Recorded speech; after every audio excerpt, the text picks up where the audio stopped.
time when we weren't awesome? Remember that? Mm-mm. Not me either. I don't even remember it. It's been that long ago. I don't even remember it. Dang it. Okay, so Alan, are Yes, you sir. okay with the Yeah. shot here? Yeah, I think it's good. Okay. Yep. Yeah, I All like being just a floating head. So I get rid of my arms and I'm just a floating head. That's why priests wear the black with the white. with the little white collar. The only thing they want you to pay attention to is what comes out of their mouth. So their voice, everything else is meaningless. Really? Pay no attention. It's the meaning behind that. Oh my God. Yeah. Well, hold on. A little piece of, there you go. I'll just do this. Put it in my fat roll. That's right. My neck fat. Now I'm a priest. Yeah. Is it kind of like this, right? Kind of. Yeah. Reverend, the High Reverend Dr. Alan Masters. Oh, dear me, oh my. Saint Alan. Okay, so you're good to go. Okay. Thank you, Mike. Yep. Thank you, Hi, Christian. Kim. Yep. Okay. What? I need to call you back sometime soon. It's been busy lately. I've been so busy. He calls me like, "Hey, give me a call back," and then he texts me. Text me back to make sure that you got this message. I'm like, stop intruding on my morning, man. I'm just trying to spend time with my wife on a Saturday. Oh, he's texting us, right? I know. No, I know. I'm joking. Love you, buddy. Okay. It's all good. Look at that. Spot gold, spot silver, man. Hey, look how far the dollar is falling. Oh, that's so bad. That's crazy. That is so bad. And in reality, gold and silver, they're just catching up. They've been static for a long time, and now they're just catching up to what it really is. Yep. That story. All right. Ready? I'm ready. Are you ready? Yeah. Are you guys ready out there? Hey, we're all good, Kim, by the way. I'm just teasing on you. Oh, no. There's a little truth in every joke. It's true. No, I mean, I'm jabbing. A little truth in every joke. All right. I got something kind of interesting to talk about. All right. I like kind of interesting Kind things. of. All right. And it kind of has to do with that little thought there, which we'll watch. Watch this. Watch that. All right. Welcome to Perilous World Radio. I'm Alan Masters. Brian Boteller's with me here. Foundation of Human Understanding is our organization, and Brian is the executive director of the Gospel Rescue Mission in Grants Pass, Oregon. That's where we live, and we wonder why sometimes, because the politics of Oregon sucks. And the politics horribly. of Grants Pass is only slightly better. Only slightly better. Politics, period, Yeah. is just ugly. Period. It's a fighting man's game. Yeah, it really is. And right now there's no men in it. Well, there's only a couple. There's guys like Dwayne and stuff. But, in our area, there's not many men in it. It's an interesting twist. Yeah. So what I want to talk about today was, I mean, in my life, I kind of live one day at a time. And I use my rearview mirror to look back and go, all right, well, I can see where I've been, and I can see where I made mistakes. You can't see your mistakes before you make them. Right. You just have to come up to that spot and go, wow, I don't know about this. This could be a mistake. But you can't really see the mistake until it happens. And then you go, oh, that was a mistake. Unless you go, well, I think I'm going to jump into the fire. Well, that would, I'm not talking about that. But one thing that you're brave enough about is like, okay, so what? I made a mistake.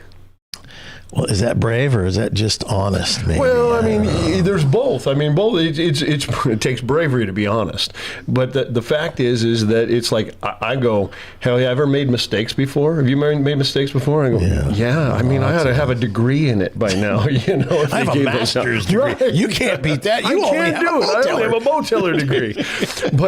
but so okay. Moving forward, God calls us forward. That's why he gave us, that's why the way life moves that direction. Right. And you're getting to a point, you're going to say, I don't spend time looking back. I move forward. And the worst thing that happens is that I make mistakes that way. Well, I don't drive in my rearview mirror. I don't drive backwards using my rearview mirror, although I do use the camera on my vehicle. Yeah, sure. But I also look out both mirrors and sometimes turn around and look because you can't just trust, the optics aren't completely honest your eyes and your human nature has the ability to see things that maybe cameras don't always show. You know what I'm saying? Maybe I'm not saying that right. Yeah. Actually, I was talking to this young gal yesterday, and this is where the conversation will start with us. Is I was talking to this young gal. She was looking for me to mentor her in some business dealings that she wants to do, and so we met for coffee after this entrepreneur event, which you and I have been to, and she said something to me that was so funny. I said, so how can I help you? How do you see that I can help you? She says, well, I want to know more about you.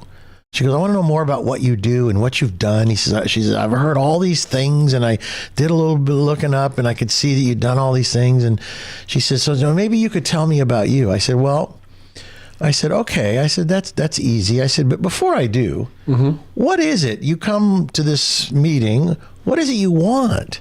What is it? Let's just get down to if you could distill it into one thing. It was kind of cute because she was really honest and she goes, I want to be rich.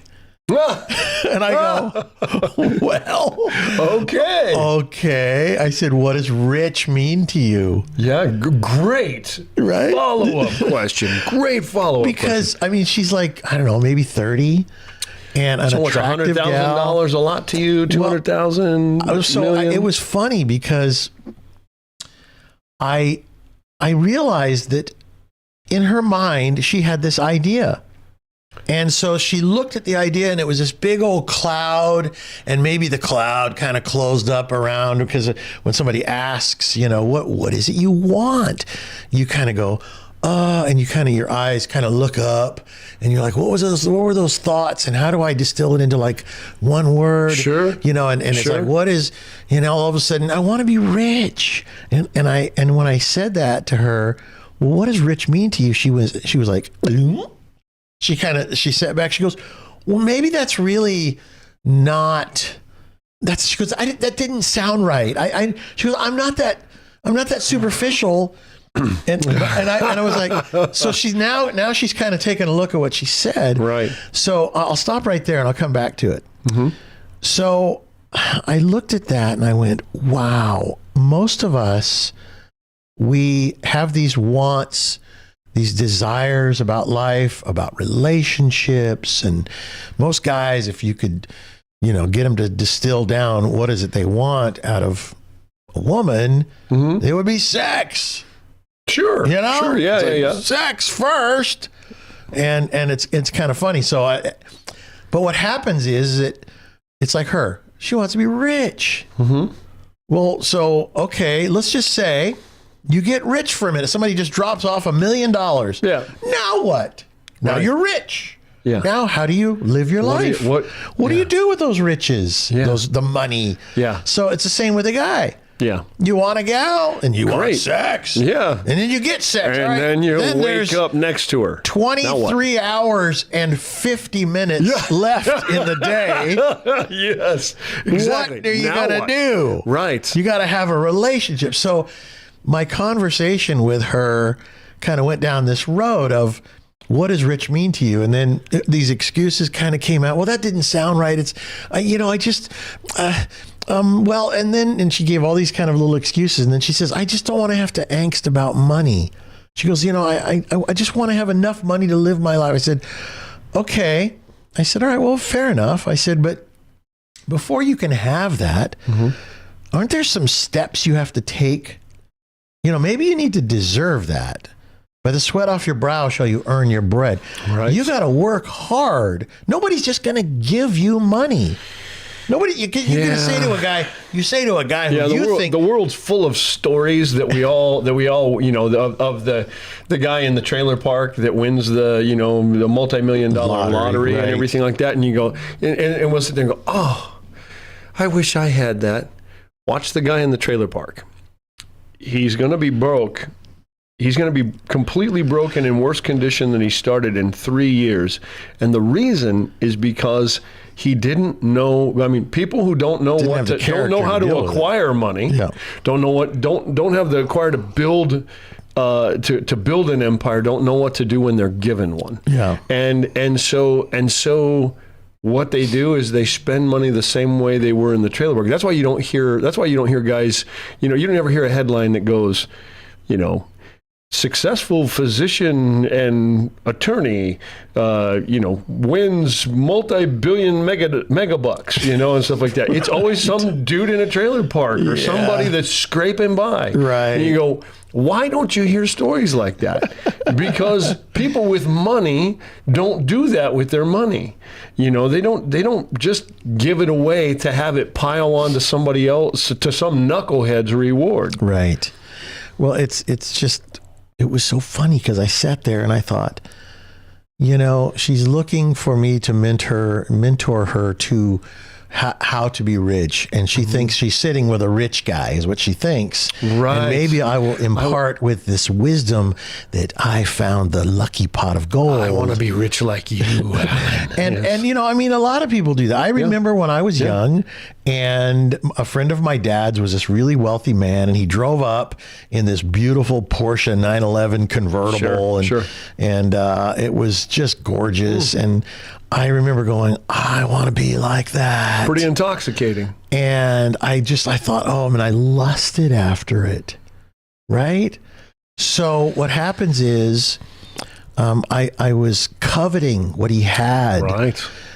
But I didn't know what I didn't know, which is I didn't know how to say, what are the principles by which you live your life that led you to these earthly riches? Right. Because do you have the same kind of riches in your spiritual life, in your relationship with your wife and your children and your business partners and people in your life? Is there riches all around, or have you stepped over the dead bodies of your employees to get to this money where you're driving this fancy car with the fancy watch with the fancy clothes? I mean, brother, you have wealth, but where I see when I hang out with you and stuff, and get to see your wealth, it's when I watch you and your wife and your children and your children's That's children. Sweet. That is wealth. I and then know. everything else is just a means to enjoy that. Yeah, I know. Without a shadow of a doubt. I used to think that the worldly things, the material things, were wealth. Yeah. And then when I got them all, it was like, this ain't it. So we'll take a break and talk more about this. FHU.com is our website. We're on YouTube, Rumble, X's, and Spaces if you want to find us, and radio stations all around the country. We'll be right back. Oops, that stopped itself. Okay. All right, welcome back. You're listening to Perilous World Radio. Boy, it's a perilous world out there right now. It is perilous. I think Brian Boteller sitting here with me. I'm Alan Masters, but I think that this is perhaps the most perilous time in my 65 years of living that I've seen in this world, because it isn't just, the block or the 2 blocks or the city that I live in or the state that I live in. It's a worldwide evil. The battle between good and evil that is going on, and all the evil chess pieces are moving about, and people are really causing each other a lot of harm by it's like everything's mouths. Where everybody's standing has been just slowly doing this thing where it's coming to a point. And the more it comes to a point, you can't stand in the middle because it's uncomfortable. You're either going to fall to one side or the other. And what that's helping us recognize is the divide that's already in our hearts and minds. And we're now fighting in the world of ideas. And what we realize is the battle of ideas has been going on for generations, and there's a whole group of people, arguably 50% of our countrymen, who believe something so foreign to us, have come to be believing something so foreign to the other half. And that is now, just starting to peak and crest. And we're looking at it going, how can we ever bridge the divide again? How do we make peace between us? What is going to happen? Are we 2 nations? How do we, there's a civil war going on that's been working for a long time. You're talking about in America anyway. In America anyways. But I do think it's global. Yeah. And I think it's global because I look and go, I watch world leaders and how they interact with people like Donald Trump, and even world leaders are going, that's leadership. What he's doing is leadership. Now some are going, that's leadership and I like it, and he's going to set a lot of things straight, and he's the only one amongst the world leaders. That guy's the leader. And then there's others that go, the world's falling because among world leaders, that guy is the leader, and they're terrified. He's a standout leader. There's no question about it. Nothing like it. We haven't had anything like it. There's an old saying: "A man amongst children, a child amongst men." Yeah. Trump to me is the man. He's the man amongst men. Yep. Right. Yep. And he's a leader amongst leaders. Yep. Somebody here says the old saying: "You waste your health chasing wealth, then you will waste your wealth chasing health." And so true. You can ask that to the guy Steve Jobs and all those other guys that were really wealthy that had all the money in the world but could not save their own life. Right. Because it just doesn't work that way. Nope. Anyway, so I was talking to this young gal about just, simple things, and she said, "I want to be rich." And the conversation kind of quickly went around to, I said, "Do you not think you have riches in your life already?" I said, "You gotta," when I said to her, "What does rich mean to you?" She then stuttered and kind of realized that she just kind of revealed, kind of her innermost workings of the motivation behind what I do is because I want to get rich, and I want to get rich as quick as possible. If I work for myself, then I have a better chance of doing that instead of just having a 9-to-5 job where I get a paycheck and then I'll never get ahead. So she's working for herself. She's an entrepreneur. She's an attractive gal. She's got a certain grace about her. Okay. Right. And so I said to her, "Listen," I said, "you're an attractive gal. You're obviously good at what you do because otherwise everybody wouldn't be chasing you right now. They're not. She's married. I go, they're not chasing you because they want to go on a date with you. They're chasing you because you got the it factor, something that." And this one guy walked by who was, maybe a city manager guy, and he said to her, he says, "You know what?" He goes, "You're on fire." He goes, "Everybody wants to work with you." And so he saw us sitting there at the coffee shop. Wow. And I said, for that guy to walk by at that moment in time and say that to you in front of me, first of all, he is well respected in this town. Yeah. And he's not the guy, he wasn't the city manager, but he's one of these people. That, and big deal in the city. Big deal in the city, well respected. And I said, he said that to you. That was a prompt. That was actually a little gift from God. Not only that, the gifts from God come from other people. He just told you something that you don't even recognize. That's the point. You're rich. Yeah, that's the point. I said, you have something that everybody else in this meeting wants. Right. And you're in it right now. You're swimming in it right now. I said, first of all, you don't, at a slot machine, put money in and pull and you're rich. I said that only happens, in Las Vegas. And it's somebody said a little while ago, so the people that win the lottery, the 50% of them are poor in 5 broke within 5 years and more after that. Yeah. It's the same way. It doesn't come by luck. It's a gift. Right. Riches has nothing to do with money. Right. I said it has to do with the fullness of your heart, your relationship with God, with your husband, with the people you work for, the people you work with, and everybody in your life. And the riches comes out of you through the Father in heaven. I said, what is the foundation of your life? I said, what are you building these riches on? Ooh, good she question. looks at me, you could make it rich just counseling, because that right there was priceless advice. Well, I mean, the line of thinking you're taking her down is worth a fortune. Well, the best part they should all be asking this kind of question. Thank God she got it, because she hadn't really thought of that yet. Yeah. Because she's relying on her own ability to become a rich person. I said, listen, I said, I'll tell you this right now. I said, being rich, it ain't what it's all built up to be. Yeah. I said, rich with money. Yeah. I said, it comes with a lot of responsibilities. I said, I wanted to be rich too. What young person doesn't want to be rich? Sure.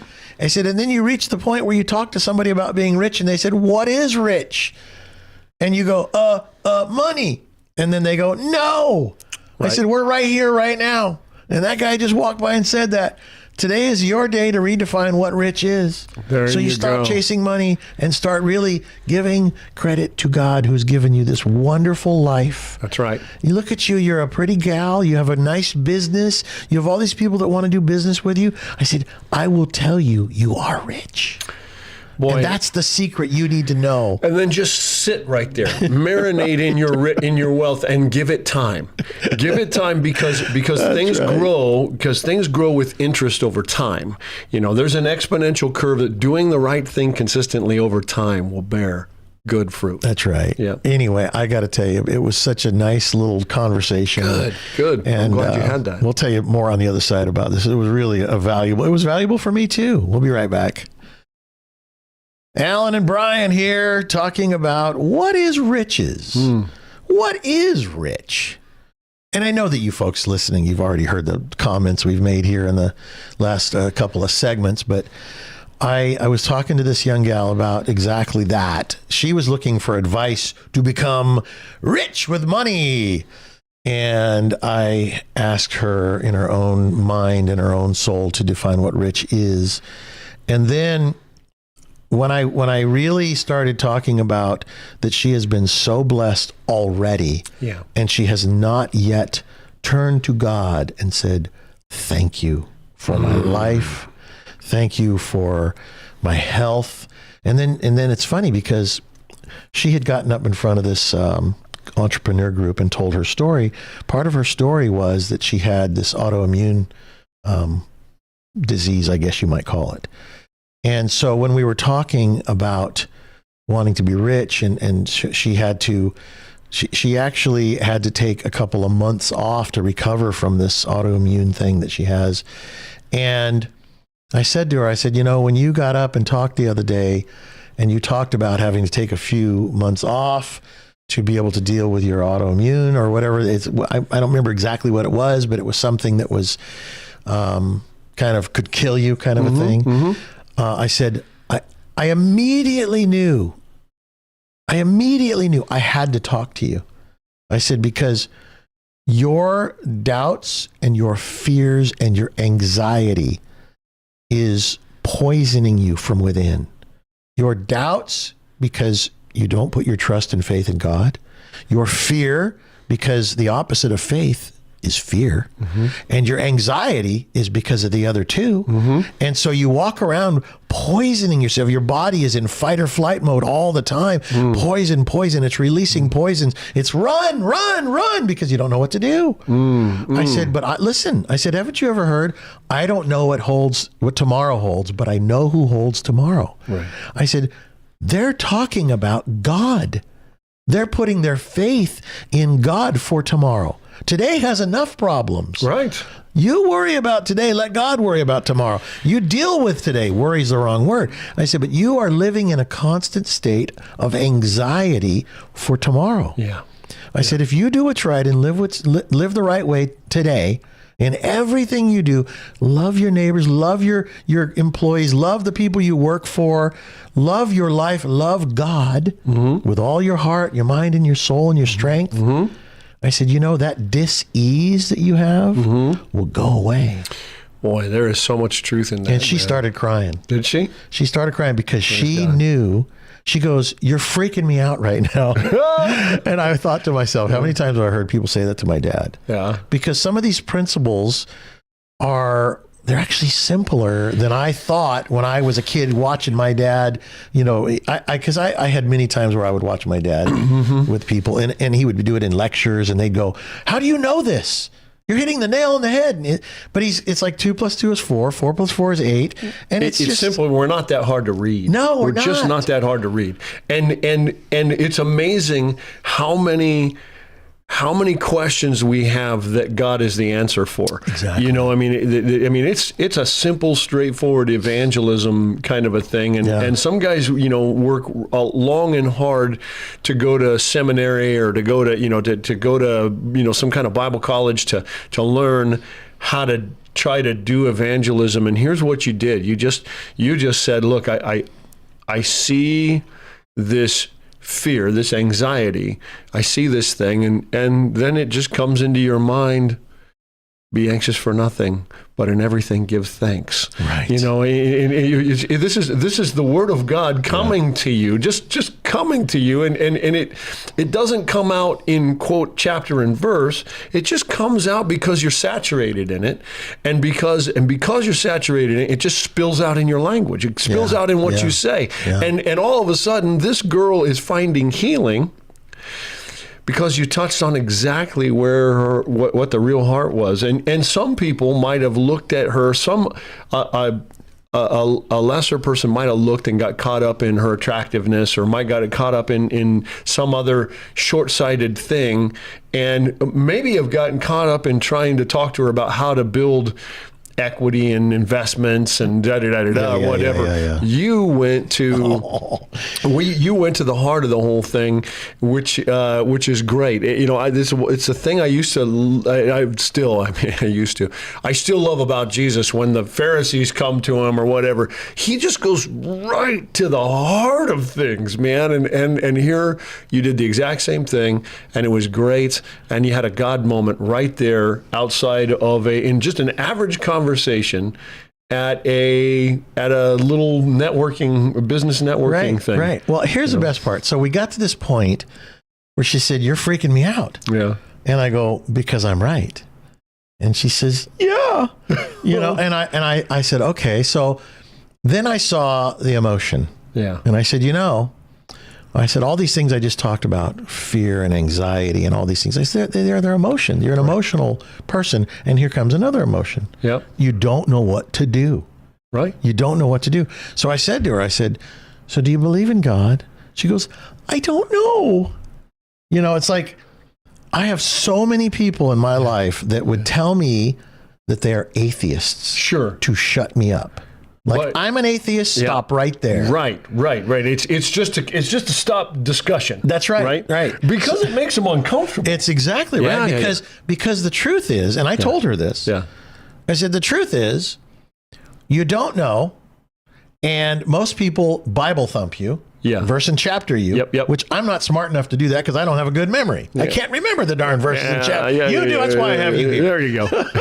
I'll be your sidekick Bible answer man. I just know what I know in my heart. Yeah. And I know these principles, and I understand these principles of living life. Yeah. You know, first you have to have gratitude, but who do you give the gratitude to? Oh, I'm happy and I'm thankful. To whom? Thank you, nothingness, randomness in the how do exactly. Thank you, chance. Exactly. I said, you didn't just go boom and you were here. Right. I said, we were all created. And I said, you weren't created an earthworm. Right. Be thankful. Yes. Who are you thankful to? God. The creator. I said, so listen, you're at the top of creation. You know, God created us in his image, if you've read the Bible and you know the Bible. And I said, first thing we have to define, when you build a house, you don't just put the wood up on the sand. Right. You know, you got to find a good place, build it on a big rock or a piece of solid. And then I said, you put a foundation. Yeah. The foundation has got to be, if you give thanks, who do you give it to? So this conversation went on, and I said, look, I'm not going to Bible thump you. Don't worry about it, because I have a feeling this is what's happened to this gal. I don't know, because I don't know her. Sure. Just met her. Right. So I said, but I will tell you, I said, there are certain principles in this world. You want me to mentor you?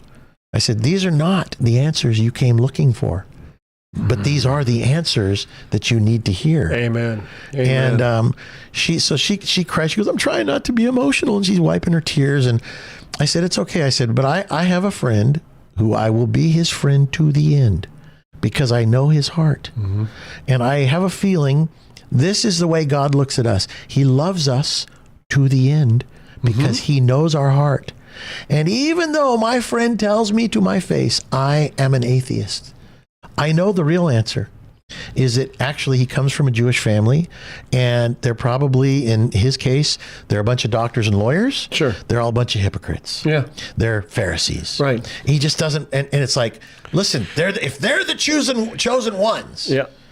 I want nothing to do with that. Well, and he's sitting there looking at he knows he's a hypocrite, which is why I don't want to have to deal with it.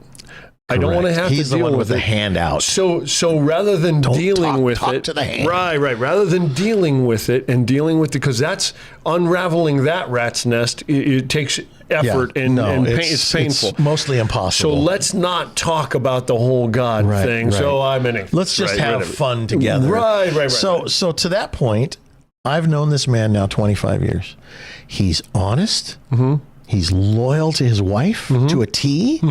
He's got morals and principles and virtues and values. Right. And you know what he said to me one day? I said that to him. I said, after knowing him probably, 20 years, and I hadn't seen him in a year or two, and I met him for coffee in Arizona, and I said, you know what I love about you? I said, you're a truly honest man. I said, you are honest of heart. And I said, but it really puzzles me that you still could call yourself an atheist. And he laughs. He says, look, he goes, God, he says, your God, he said, he doesn't own honesty. He says that if there's a devil, the devil can be honest, right? The devil can be honest. The devil knows the scriptures better than any of us, right? And he can use the scriptures against us. Right. The devil knows the scriptures. He would only use honesty as a weapon. Correct. Right. Correct. Yeah. So he says to me that he goes, these are not things that God owns. And I said, are you sure? he goes, listen, he goes, please. But I will love him to the end because my feeling is that someday God will reveal himself in some way to him in his heart. Sure. And I may get a phone call. Dude, you're not going to believe what happened. That kind of a thing. Right. But I don't, just because he calls himself an atheist. Yeah. So I told her this story. I said, it's okay not to know. I really tell you, it's okay. You're 29, 30 years old. You don't know about God. Sure. But here is my advice to you on that. I said, you want to be thankful and you want to give that thankful to where maybe you should. It's got to be, your gratitude has got to be to someone. Channel it in the right direction. I said, be open-minded and say, God, I hear what my friend here is saying. I don't know you.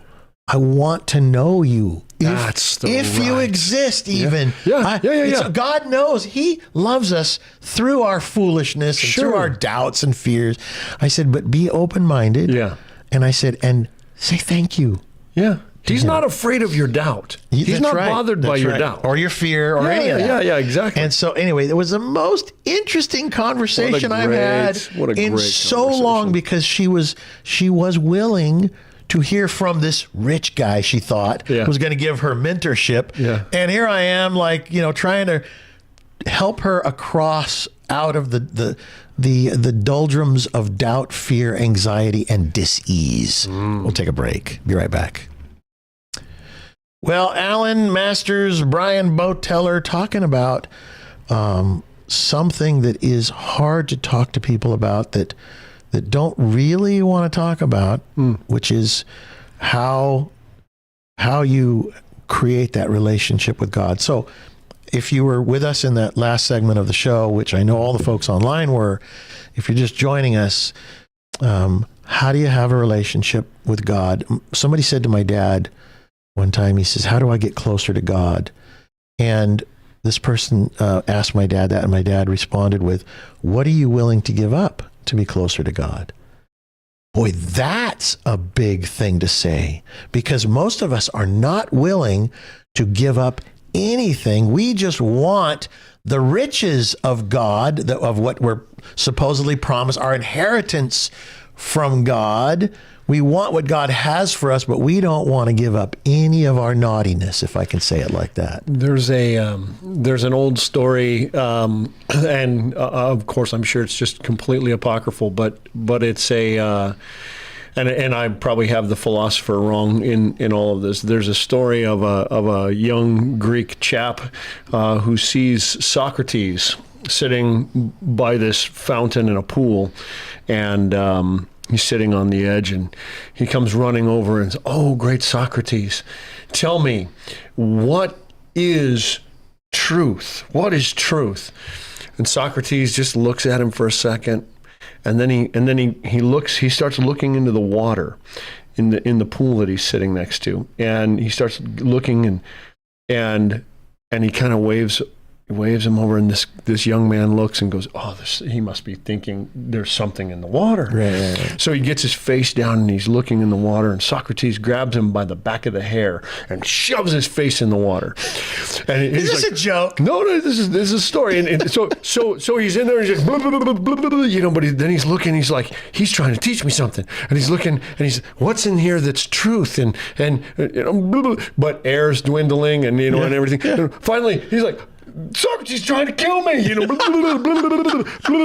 finally, as he's just floundering, Socrates pulls him back out of the water, and and he's sopping wet, and he's just blubbering and boogers and everything, and Socrates looks at him and says, "When you want to know what truth is as bad as you just wanted air, you're going to find it."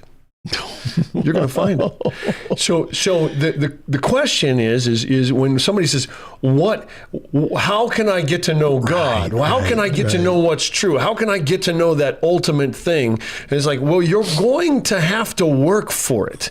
You're going to have to want it so bad that you want it more than other things. You're going to have to set aside other things. Right. It's going to have to be important to you, like other things that are important to you, like air, and when it is essential things for life, things, but otherwise we're just talking about it casually in mind games. I say this in America today, we are so affluent that we can sit and talk today like we've never been able to talk to one another in 250 years, and really how people have never been able to talk for thousands of years, where we can sit and talk about round squares and go, that's really interesting. Round squares, what would that look like? And we can sit and philosophize about it and talk about it, and everything. And nobody puts us in a nut house.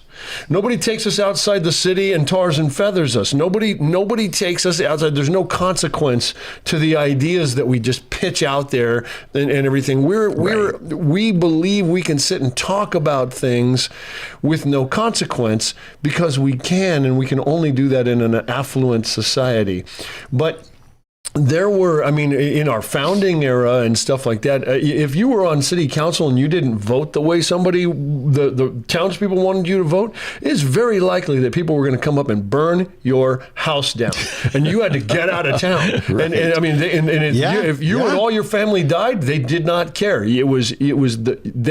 Ideas had consequences, and so we live in this time where we have to. Well, that's a big one. If we're gonna actually make corrections to this, we have to take our own ideas with a little bit of seriousness and go, she says, what? I want to be rich. And you went, what does it mean to be rich? Tell me your, what does this mean? And you started picking apart her ideas and everything and going, hey, let's think about this because part of your situation is you're actually reaping the consequence of some bad ideas. Right. Well, you said ideas have consequences, and I wrote that down. Yeah. So true. So it's funny because while we were talking, in the middle of everything, the guy that walks by, who's like he's kind of the marketing guy for the city, walks by and he says, he goes, hey, how you doing? Oh, good. How you doing? Do you guys know each other? Yeah. Oh, yeah. He goes, yeah. You're on fire. Everybody wants to do business with you. Said it to her. And there was another guy with him. This is another little piece of the story that I thought. Yeah. and he says, this is so-and-so, and he introduced him to the guy that was with him. Yeah. And so he looks at the guy that was with him, and he says, she's going to have your job. Like he's like poking his guy in the ribs with this, right? Yeah. And the other guy, this was brilliant. He goes, no. He goes, please don't take my job. He says, just join us. Nice. And I said, well done, young man. Well done. Yes. And I said, did you see that? I said, that was brilliant. Good That's thinking. why he is on his team. That's right. He's sharp. And so, and then they walked away after. I said, when you live a life where you are not trying to grab the golden ring of rich, and you just live within the world of principles and virtues and values, and you love your fellow human being, and you share your life experiences in the way that we are right now. And I said, you see things differently. And I said, and that guy, that was brilliant. That was brilliant. I so respect the fact that he didn't just go, well, blah, blah, blah, blah. No. Nor did he say, you can have it. Yeah, exactly. Yeah. He invited you to join us. And I say that to you folks listening. Join us. We'll be right back because there's another hour. Well done. That's good. That's a good piece of the conversation. It's true, That's right? Good. Hour 2 of our program, How Your Mind Can Keep You Well in a Moment of Truth, is what it used to be called. Isn't that funny? Brian Boteller's here. This is Perilous World Radio. Yeah, it used to be called How Your Mind Can Keep You Well in a Moment of Truth. Started in Los Angeles, or was it? Yes, in Los Angeles in about 1967, I think. My dad, Roy Masters, started this radio show to help people with conversations like we're having on the show today that nobody was talking about. You had all kinds of entertainment, and all of a sudden, here's this guy talking about real life principles, how to live your life purpose-driven instead of letting life live and steer you around the block. Correct. And so you don't have to be just a passenger. Right. Right. I mean, here's the how it's the great story. I mean, so the Bible talks about the world being it's spoken word, right? Okay. In the beginning, God created the heavens and the earth. It says that he said, let there be light, and there was. Okay. It came from his mouth, right? And then John, the Apostle John says, in the beginning was the Word, and the Word was with God, and the Word was God. The same was with him in the beginning. Everything that was made with him, and there was nothing made that wasn't made with him, basically. And so you've got this idea of everything is spoken. Okay. We're a story. Now I want to ask you a question, and did you ever read anything by Mark Twain, The Adventures of Huckleberry Finn, Tom Sawyer and Huckleberry Finn? The question is, I have one of his books right on my desk. It's great. In my bedroom. Absolutely fantastic. And it's the sayings of Mark Twain. He had some great insights. He was brilliant. Yeah. Well, so I ask mission residents this kind of a question. I'll say, hey, because usually it's a fictional story that they have probably read in their lifetime. And do you know Mark Twain's real name was Samuel Clemens? No, Levi Leibowitz. No, I'm joking. So I'd ask them. I'd say, how would it be? What would be necessary to happen if you're reading the story of Huckleberry Finn and Mark Twain, and you have, Huckleberry Finn and Tom Sawyer, and you see Tom Sawyer says, Huck, I'm wondering if there is an author. I wonder if there's an author. In fact, I wonder if the author. Yep. I wonder if there's someone named Mark Twain. And if Huckleberry Finn says, no, don't you understand? We came from monkeys. You couldn't, we came here from monkeys and swamp mud. Yeah. But Tom goes, no, you know what? I'm just thinking that can't be possible. I don't know how. Now, what would be necessary for that conversation to happen? What would be necessary is the author would have to write himself into their story, right? They don't know anything except for what the author tells them. They don't have any conversations except for what the author writes himself into. If we are this spoken story, if we are this storyline and everything like that, and suddenly what happened is the author, in your conversation with this young lady, intruded himself into her storyline. She said, I'm not sure if there's an author. And you're going, well, who are you grateful for? There's somebody writing in, but here's the other thing. You're also telling her, look, we're in a story where we can actually influence the storyline. The author has invited us to influence the storyline. How does this thing happen? You know, and all of a sudden, you know, so here's what you do.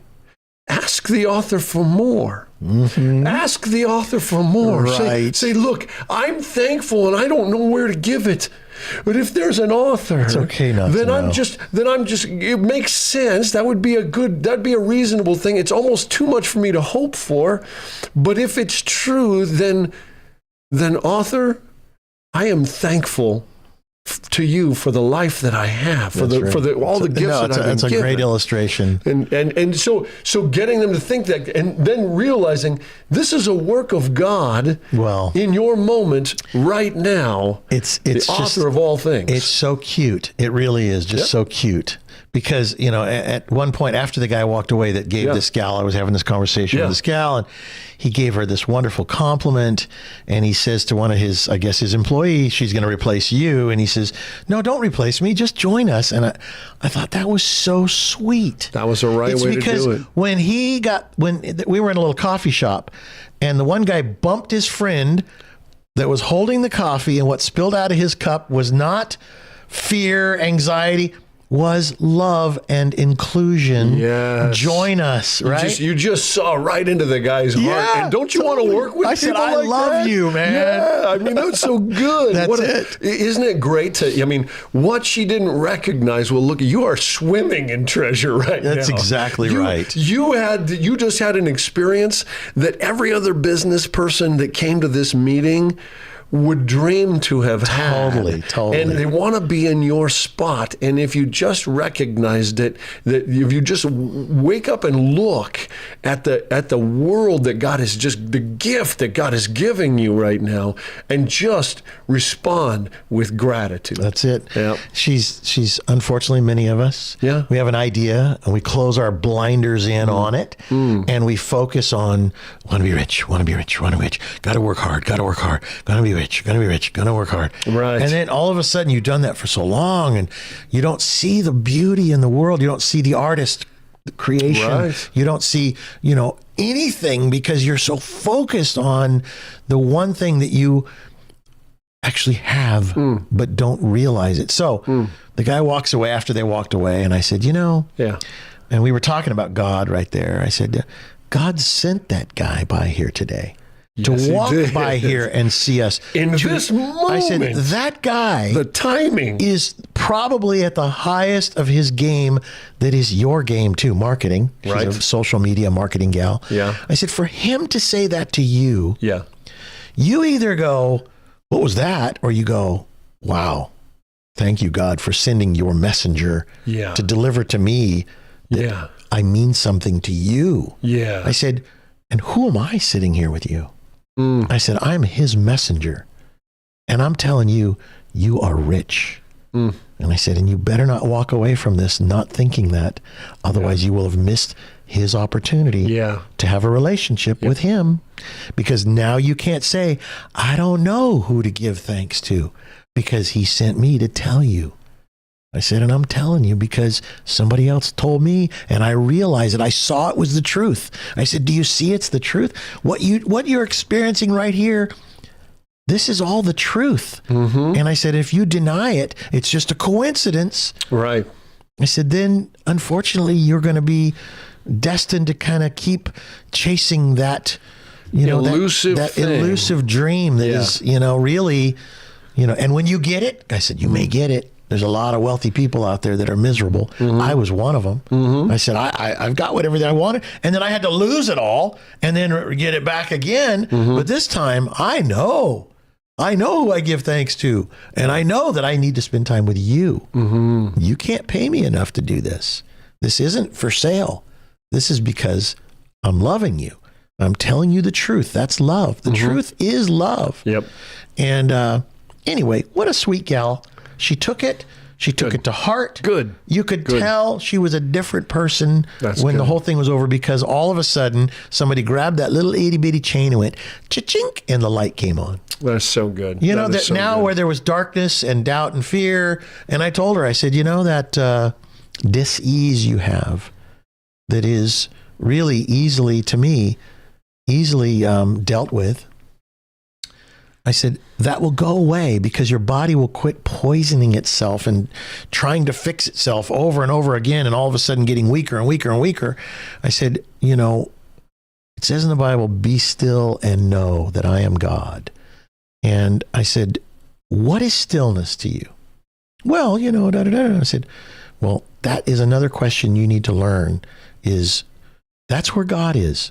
Not in your monkey brain, not up here thinking and toiling away at all your thoughts and your ideas and wanting to be rich. I said, you need to set that aside, as you said. Set that aside and say, God, I don't know how to reach you, but I know you're out there. Trust that the God that's there is smart enough to reach you. Right. And I said, and he will meet you where he told you to go, which is in the stillness of your heart, in the quiet of your day, maybe in your closet, in your bathroom, in your bedroom, wherever, driving down the road. The drive to work. He'll meet you there. Amen. We'll take a little break. Be right back. Brian Boteller, Alan Masters, talking about, you know, the odd little thoughts that we have that have consequences. The one that we talk about today is, I want to be rich. Yeah. And just to let it be like that. Oh, I want to be rich. I don't care what it means to be rich. You better care. Right. You better care. And it's the same way that guys are like, I want to have sex. Right. And they look around and go, she'll do. And then there's a baby and a marriage and a divorce and a lifetime of misery. People that are there's two kinds of people that are rich in sex. There's the people who are married and they have a great relationship in the way that God designed it. And there's people that want to grasp for it, and they grasp for it in everything, and they're full of disease, and they're full of brokenness, and they're full of all kinds of criminal problems and everything. And they know it's wrong, and therefore they have to consume a whole lot of drugs and alcohol in the process to try to push down what they know is wrong. Running from the truth. Which just leads to more trouble and everything. And more dis-ease. You are rich in dis-ease and problem and trouble and everything like that. So where do you want your piles of wealth to be? You know, and for me, it's like, I want to lay up my treasures that are in heaven. I want to walk in the way that we're designed to do. You and I both like to fish. And fishing is this interesting thing, because what we're doing in fishing is we're taking a fish and we're capturing it by the way it's designed, playing to its desires and its design. But then what we're doing is we're freeing it from its natural, from the way it's created, and we're pitching it up onto the shoreline, and or we're pitching it into our holding tank or whatever, and you're looking and going, is it freer because we've made it, we've loosened it from the way it was designed by taking it out of the water? No, it's a path that leads to death and our plates and everything. And so this is not a path, you know, but if we take that same fish and release it back into the place where it's designed to be, and in accordance with its design, it's freer in the water than you and I are. I mean, we have to get all kinds of like crazy, you know, accoutrements to ourselves to make ourselves even remotely safe in that different environment. Correct. Right. To go into a place that we're not designed for and everything. Right. And everything. So it's this, when we live according to the way that God has designed us, it's all of the world around us is designed to respond well to this. The earth longs for men who will live, men and women who will live according to the way they're designed, and to produce and put effort into that. And they forget about the simplest. Look at that simple principle. Yep. The way we were designed by the Creator, the artist. Yes. He designed us actually amazingly self-healing, repairing. Yes. We don't have to I don't have to get a cut and look at it and stare at it and do all kinds of magic. Itself. That's right. That's crazy. And what an amazing thing the human body is. We can do so many things. We are so blessed to be humans. Like I said, what if you were born a hippopotamus or an earthworm or a porcupine? I said, you'd look up at man and you go, why wasn't I lucky to be, man? But you wouldn't have a brain to be able to think that, so you wouldn't care. Right. I said, we have the ability to do something that no other creature on earth has, which is to love one another and to love our Creator. And I said, animals don't love each other. They're just they're designed, they're like computers. Animals do what they're programmed to do by the Creator, and not much more. You have some that are pretty slippery, and interesting. But for the most part, I have my cows, and my cows do what cows do. My dogs do what dogs do. Even when they do something different, the only one that knows it is not the cow. It's the one who's been created in the image of God who goes, look at that. It's mimicking me in some way. I always tell about my cows how it's so funny how so even when they do something that we would say, stupid cows, they always do the wrong thing or whatever. It's not true. They're hungry and they see food and they're like, something's in my way. Something's in my way. I'm going to go over, through it. I'll push on it. I'll lean on it. The cow's the only thing in that field that hasn't sinned when we're standing in the field. That's right. That's right. It's like, you didn't do anything wrong. I'm telling you, it's funny because I told the story on my Sunday talk here a couple weeks ago. The cows all got out, and you have these two giant bulls, and they're standing off to the side, father and son. Yeah. They like each other. Yeah. They're like, the women are all over there doing their bad thing. They're eating grass. Yeah. And the men are standing over there going, those are our women. And then here comes man. Yeah. And usually I would be mad at him. Yeah. You cannot help but you're like, you've wrecked the fence. You got out. You're not where you're supposed to be. And I got there and I thought, there's nothing I can do. Because I'm here by myself and there's 25 cows out. There's nothing I do. So I thought, I'm just going to call them. I'm just going to call them like when I'm going to feed them. When I'm cow. Come here. Come on over here. And it's funny because I thought there's nothing else I can do. Of myself, I can do nothing right now. Right. If I walk that way, they're going to walk that way. Right. So I thought, I'm going to call them. And I called them and they came to me. They came, and then the guys come driving in. I hear this, and so here comes these guys. They're all excited, and they get out, and they're going to get the cows. And I go, we're going to wrangle. Slow down. Yeah. Slow down. Yep. They're moving toward us because they were way on the other side of the field. Yeah. They're coming our way. The men, the two bulls, were standing off the side. We're not going to go. I'm bigger than him. Right. But then as soon as the women started coming, this is a funny conversation, but they all just walked. Because otherwise, they would have ran away from us. Sure. Because we're trying to get them. Yeah. But I did not have any weird energy. I told the guys, slow down, just be normal, just walk out around behind. And I learned something so valuable again when the student is ready, the teacher appears. And I love it that my cows, anything can teach us. They're the teachers. They're God created these opportunities for us to learn from anything. And Scripture is so full of all these agrarian examples, And I mean, Jesus himself says, "My sheep hear my voice. That's right. They know me and they follow me." Yeah. And he looks at the Pharisees and says, "You don't understand what I'm saying because you're not my sheep." Right. But my sheep, they hear my voice. They know me. It's not somebody else's cows. Somebody else's cows aren't coming to Alan. It's Alan's cows that are coming to Alan. Right. And that's a beautiful thing, man. I mean, I love that when we get back to kind of the way we were designed, that suddenly all of these illustrations from Scripture start to make sense, and you're like, oh, Totally. that's what God was talking about. You know what? And when you have a chance to be quiet and be, I don't know, is the right word solemn? I don't know if that's the right word. Sure. But when you sit there and you get the monkey brain or the monkey part of you off your back for a second, all of a sudden there's this beautiful simplicity to life. Mm-hmm. It just gets poisoned by the devil. All right, we'll take a break and go to our Perilous World Radio Patriot Outreach segment after this. Stay with us. All right, so what we got to do is get the colonel on the phone first. What we need is a colonel. Where's the mouse? Has anybody got a spare colonel around here? Oh, there's the mouse way over there. A spare colonel. That's right.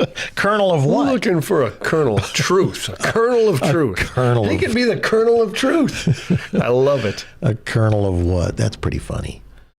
Okay. Well, you know what's funny? Considering we walk in the door and we don't have a darn thing to talk about, we sure can make an hour and a half of I'm telling conversation. You know, it's good stuff. People should pay for this. You know, people would. You know, We should do a comedy act that doesn't have any comedy. there you go. Oh, dear.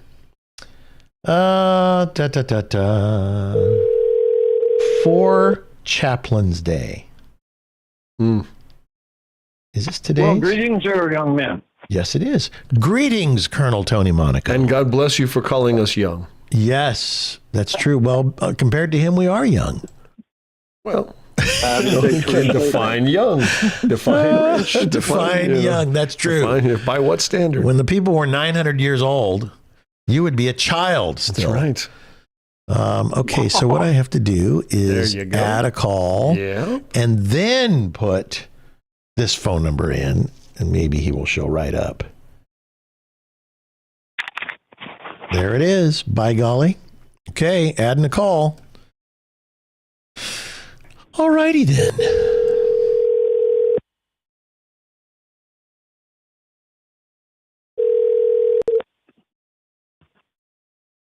Hello, hello, hello. Is this who I think it is? Hi, Reese. Hi, guys.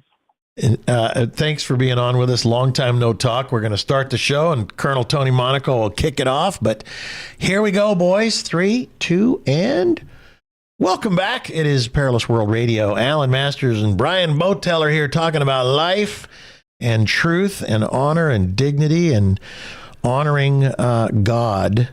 And in this case, our heroes. And some of those are our patriots, our veterans, and one on the phone with us right now, 2 on the phone with us right now. Colonel Tony Monaco. He runs the Patriot Outreach Organization, patriotoutreach.org.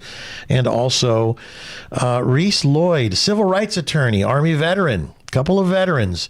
And I think we're going to be talking about honoring our heroes for Chaplain's Day. Colonel, take it away. Well, thank you very much. And when you talk about a perfect storm unfolding, our culture, our students are not being told, the media doesn't cover it. And when I was a young pup, half a century ago, I was one of my mentors. He was 70-something. He was a direct descendant from the signers of the Declaration of Independence. And he was all upset because they just changed George Washington Day and Lincoln Day to President's Day. And he was upset because he says it takes away from the dignity of the individual, the purpose, the sanctity. And the problem is now it's just a government 3-day weekend. Nobody remembers. And with the commotion in the perfect storm we have now is with Greenland, all the excitement about Greenland. And the For Chaplains Day focuses on Greenland, by the way. But here's the thing. America without her soldiers would be like God without his angels. We have Memorial Day, and we honor those who sacrifice all. We have Veterans Day, who we honor those who have served. We have Armed Forces Day, who are currently serving. We honor them. Mm-hmm. And by the act of Congress, February 3rd, this Tuesday, we have and we will celebrate 4 Chaplains Day. Reese, what say you? Well, I can think of no situation which is more deserving of what our country is all about in service in it than the 4 chaplains. And who are they? There's 4: Reverend George Fox, a Methodist; Father John Washington, a Roman Catholic; Jewish Rabbi Alexander Cood; and Reverend Clark Poling of Dutch Reformed Church. These 4 were on board of the U.S. at Dorchester on February 3rd, 1943, when at approximately 12:55 a.m. in the dead of freezing night, the Dorchester was hit by a torpedo fired by German U-boat 233 in an area so infested with German submarines it was known as Torpedo Junction. There were 900 soldiers on board, and 2/3 of them would die in the freezing waters outside of the normal landing area. The Dorchester went over in less than a minute. Wow. The survivors told of wild pandemonium on board when it was hit and began sinking. Many of the men had not slept in their clothes and life vests as ordered because of the heat of the crowded quarters below. There was panic, fear, terror, and death. There was no abstraction, but real, immediate, seemingly inescapable. The 4 chaplains acted together to try to bring together some order in the chaos, and they passed out life jackets to the soldiers, the young soldiers, until the awful moment arrived when there was no more life jackets to be given out. It was then that a remarkable act of heroism, courage, faith, and love took place. Each of the 4 chaplains took off his life jacket, and knowing that act made death certain, put his life jacket on a young soldier who didn't have one, refusing to listen to any protest that they should not make such a sacrifice. They continued to help the troops until the last moment. Then as the ship sank into the raging sea, the 4 chaplains linked hands and arms and could be seen and heard by the survivors praying together, even singing hymns, joined together in faith, love, and unity as they sacrificed their lives so that, quote, others might live. Isn't that beautiful? That is beautiful. Man, we don't have that kind of valor anymore. We just, I don't know, maybe there's a tiny, tiny pinch of it in this world, but it used to be something that you heard these stories all the time. But the nobility, like the light and nobility of the men of this world has like gone dim somehow. It's just very sad to me, but I love this story. I love it. We talked about it, I don't know, maybe a year or 2 ago. And I'm so glad to be able to share that story with and have you guys share that. It's just such an important thing for people to hear about noble men. And I've said that enough times in my life, and I say it, I'm going to keep saying it. We need more of the founding fathers of our country, which were noblemen, noble men. And what does it take? What does it take for us, for the tiny little flicker of light that's inside to turn into a flame of nobility that David and Goliath kind of stories that, were throughout history. There's so little of that in this world today. And so anyway, Colonel? The thing that you have to keep in mind is this transport was transporting the troops to Greenland. Oh, interesting. 1943. Oh my gosh. That's the key interesting. Yeah. You know, the soldiers were stationed to Greenland, where it was basically a staging area for the army at that time too. Right. Because in 1943, we still had 2 years to go before the end of the war. Right. And with all the commotion about the Europeans and this and that about Greenland today, it just brings a remembrance and honor that our soldiers all perished, you know, defending not only Greenland, but the European theater. Well, and Greenland should be called Iceland, and Iceland should be called Greenland. I've been to Iceland a couple times, and it's actually beautiful. Greenland is actually just ice. It's a chunk of ice. Anyway, wow. Yeah, I think not enough history. I have no doubt that our troops were in Greenland protecting all of Europe. They would have all been conquered if the United States did not win that war. But I know that they were in Greenland because one was my father. Wow. How awesome is that? Well, Wow. That's fantastic. Did he make it out, Reese? He made it out. Yeah, he made it out. Otherwise, I wouldn't be. Well, that's true.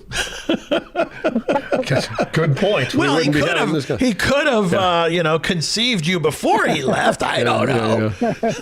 Okay, that's a fair point. Yeah. Reese, he just published an article that went out today. Why don't you tell people how they can get to it? Okay, do it. Newswithviews.com, the piece I did on the four chaplains. Okay. And I'd also urge people to get a really valuable book, Dan Kurzman's book, No Greater Glory, The Four Immortal Chaplains and the Sinking of the Dorchester in World War II. Awesome. Because it is a day that I set aside through act of Congress, but I hope that our people would respond as they should and honor these men. Yeah. As they all deserve to be honored. February 3rd. What's interesting. Yes. Yep, Tuesday. Reese, tell them what General Brady, Medal of Honor, said about the situation. But General Patrick Brady, who's regarded as our most decorated living veteran, makes clear how important it was to respect and make the country aware of what the four chaplains did. He said that the courage of the four chaplains is a different thing than what I and other Medals of Honor recipients had. We received the Medal of Honor and other decorations for bravery, and we did what we did in the midst of battle. That's one kind of courage. But what the four chaplains did was deliberate, thought out, willed. I fought in combat knowing I might die, but not wanting to die. They had the extraordinary different kind of courage and heroism to do what they were doing, knowing it meant death was certain. They went ahead and did it. They deliberately sacrificed their lives so others, those young troops, might live. I will always be in awe of them, said General Brady. That's beautiful.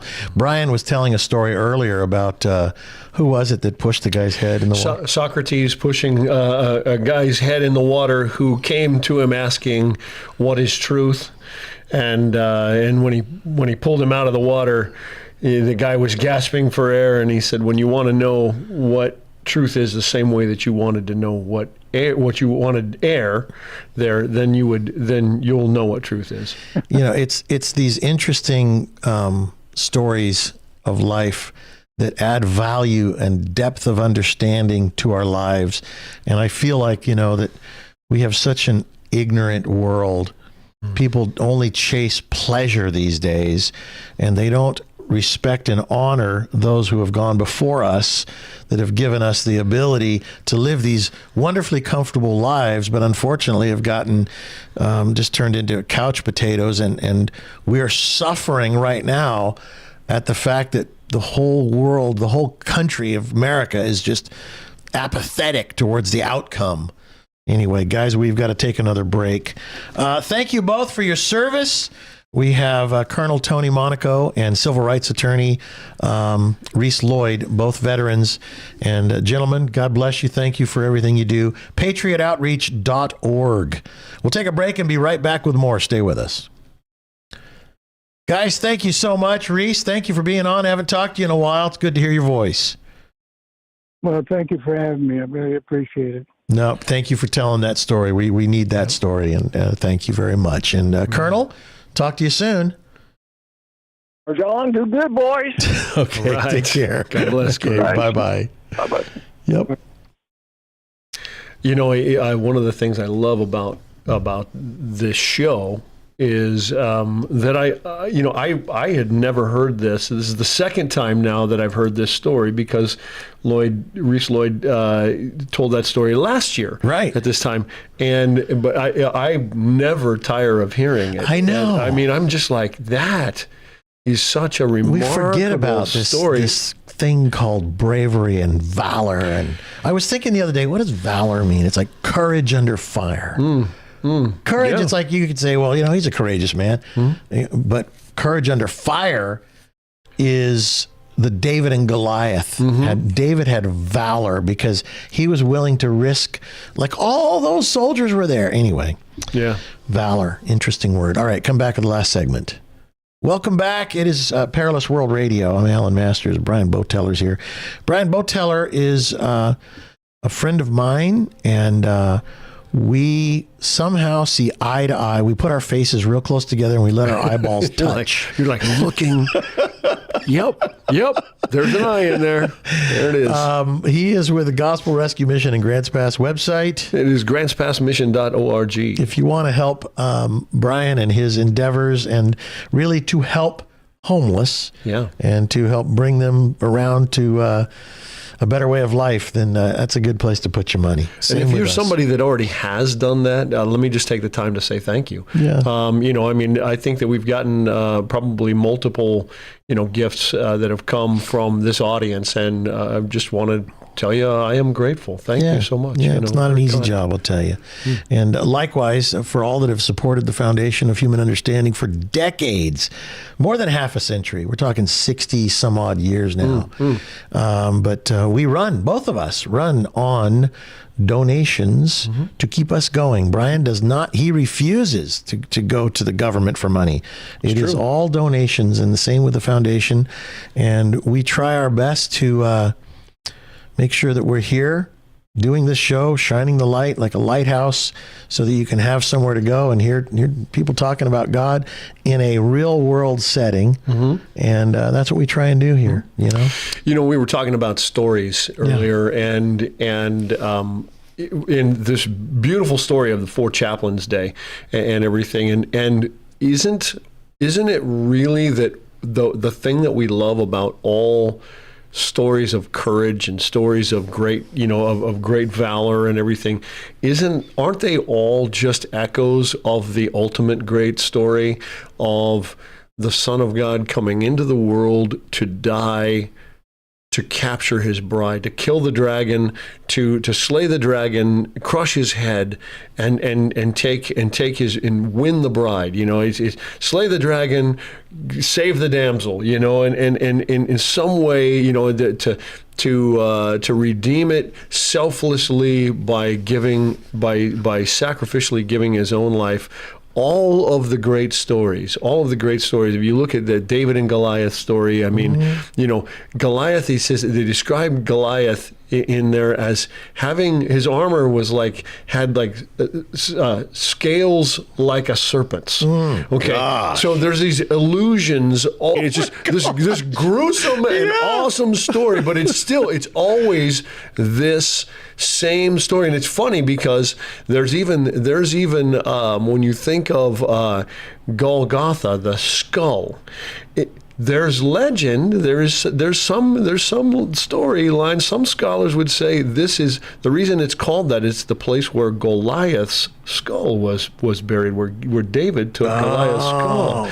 How interesting that it would be the So place. gruesome. I mean, that Jesus is crucified that his spike goes in the ground on the hill of the skull, and that he comes out the victor and everything. I mean, the stories, the Bible is just full of this over and over again, this storytelling, and even when we see it gloriously told in a story like the Four Chaplains' Day. I mean, everything that we see when we see this glory and honor and valor played out, it's always just an echo of the real story. All right, so one of our people here looks like they've corrected you. Oh, what is it? Yeah, it's Socrates. It wasn't truth. It was wisdom. Oh, Socrates. It says, when you want wisdom as much as you wanted air, then you will begin to find wisdom.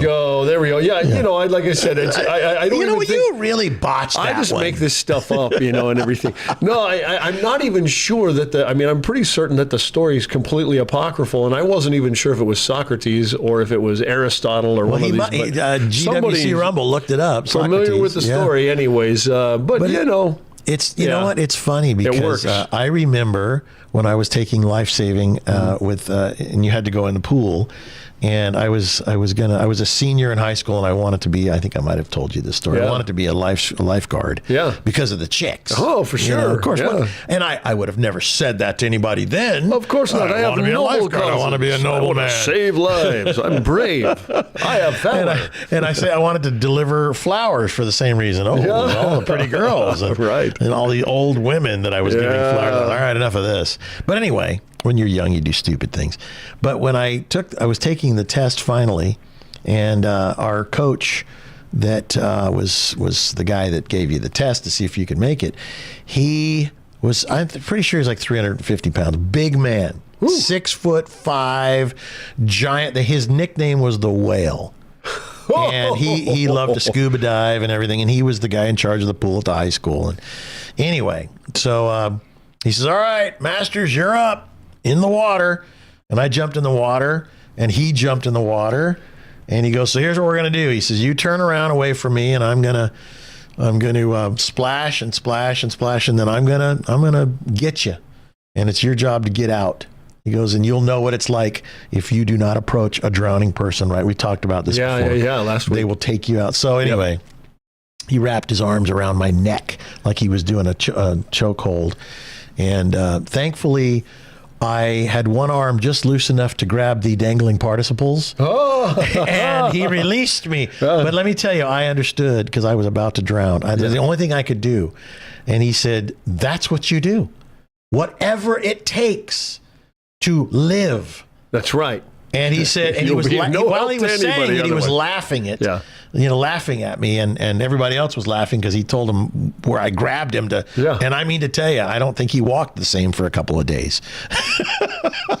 But you do whatever you got to do to get that air to live. All right, I'll end it with that today. Thank you for listening. God bless. We'll see you next time. God bless. Take care. There you go, the dangling participles. Oh, all right. Oh, they're gonna turn everything off for us. I guess we don't have to do a darn thing here. Let you go. Yep. See you next time, guys. Take care, everybody. Wowzer. Hey, that was a good. It was fun show, man. It's what.